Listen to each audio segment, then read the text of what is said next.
ગરમી આવતા જ આપણે ઘરમાં અલગ અલગ પ્રકારના શરબત, દૂધ, કોલ્ડ ડ્રિંક તો બનાવતા જ હોઈએ છીએ.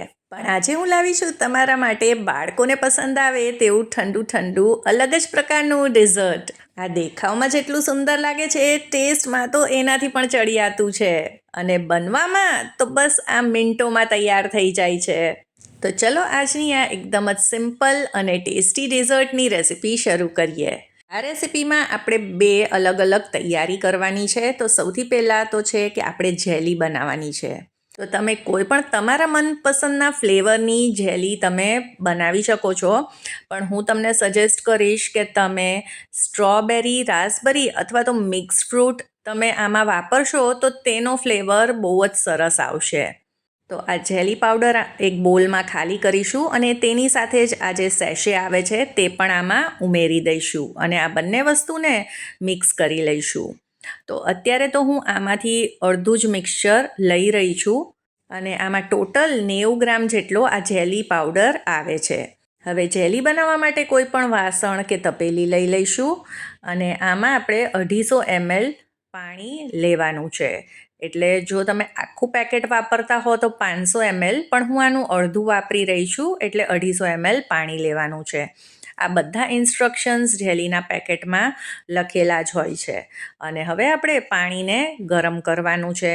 ઉનાળામાં બનાવી શકાય તેવા અલગ અલગ પ્રકારના આઈસ્ક્રીમ્સ, ગુલ્ફી, ડ્રિંક્સ તેમજ પાપડ, ચકરી અને કાચી કેરીની તો ભરપૂર રેસિપીઝ છે મારી ચેનલ પર. તો આ બધી ચેક કરવાનું બિલકુલ ન ભૂલતા. તો હવે પાણી ગરમ થાય છે ત્યાં સુધી જેલીને સેટ કરવાની પણ તૈયારી કરી લઈએ. તો કોઈ પણ નાનો વાટકો કે બોલ તમારે લેવાનો છે અને તેમાં જે ગ્લાસમાં આપણે જેલીને સેટ કરવી હોય તેને આ રીતે ત્રાંસો રાખવાનો છે. જેલીનું મિક્સચર તૈયાર થશે અને જેમ જેમ ઠંડુ થશે તેમ તેમ તે જામવા લાગશે. એટલે આ બધું જ પહેલાં તૈયાર કરીને રાખવું. આજના અડધા જેલીના પેકેટમાંથી આવા 3 ગ્લાસ તૈયાર થશે. હવે પાણી ઉકળવા લાગ્યું છે. તો આ રીતે પાણી એકદમ જ ઉકળવા લાગે એટલે ગેસની ફ્લેમ બંધ કરી દેવાની. હવે 1.5 થી 2 મિનિટ પછી જ્યારે આ રીતે ધુમાડા ઓછા થઈ જાય નીકળવાના, ત્યારે આપણે આમાં આ જેલી પાવડર ઉમેરવાનો છે. અને ઉમેર્યા પછી આપણે સતત આને 1.5 મિનિટ માટે આ રીતે મિક્સ કરવાનું છે. એટલે એમાં જે ક્રિસ્ટલ્સ છે તે સરસ રીતે મિક્સ થઈ જશે. અને હવે આપણે જે તૈયાર કરેલા ગ્લાસ છે તેમાં આ જેલી મિક્સને ઉમેરી દઈશું. તો તમે જોઈ શકો છો કે આ રીતે ગ્લાસનું જે કિનારો આવે ત્યાં સુધી આપણે જેલી મિક્સને ભરવાનું છે. આ બારે પણ સરસ રીતે સેટ થઈ જાય છે, પણ હું આને ફ્રીઝમાં મૂકી દઈશ એટલે તે ઝડપથી સેટ થઈ જાય.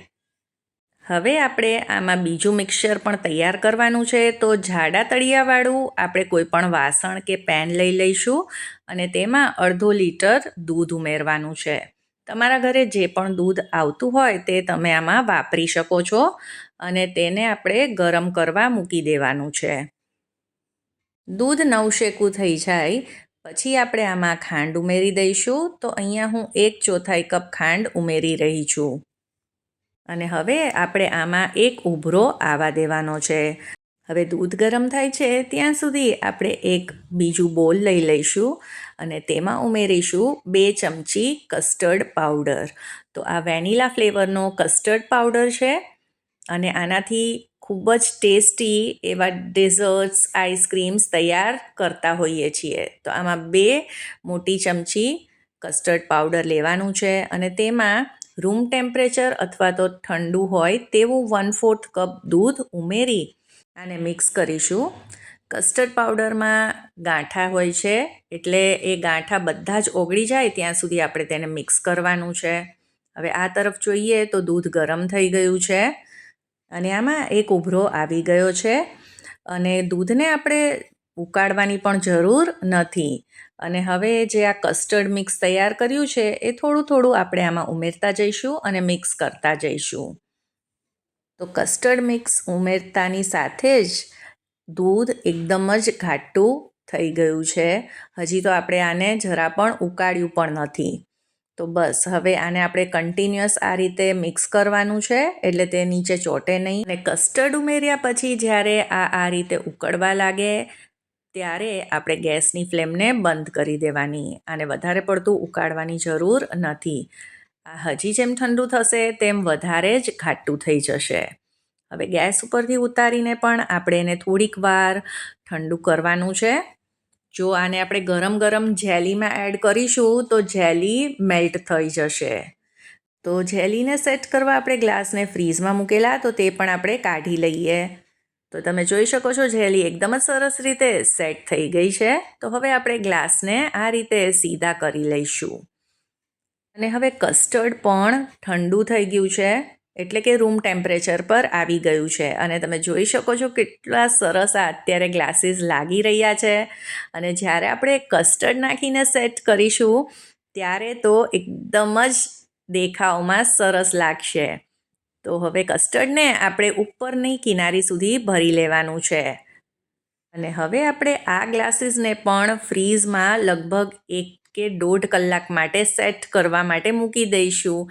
અને આજનું આ ઇન્સ્ટન્ટ અને ટેસ્ટી જેલી કસ્ટર્ડનું ડિઝર્ટ તૈયાર છે. ઉપરથી થોડીક જેલી એડ કરીશું. જોતાં જ ખાવાનું મન થઈ જાય. બન્યું છે ને એકદમ જ એવું. તો એક વખત જરૂરથી ટ્રાય કરજો. અને આજની આ રેસિપી જો તમને પસંદ આવી હોય તો તેને લાઈક કરજો, ફ્રેન્ડ્સ અને ફેમિલીમાં શેર, અને ચાર્મીસ ગુજરાતી રસોઈને સબસ્ક્રાઈબ કરજો. જય શ્રી કૃષ્ણ.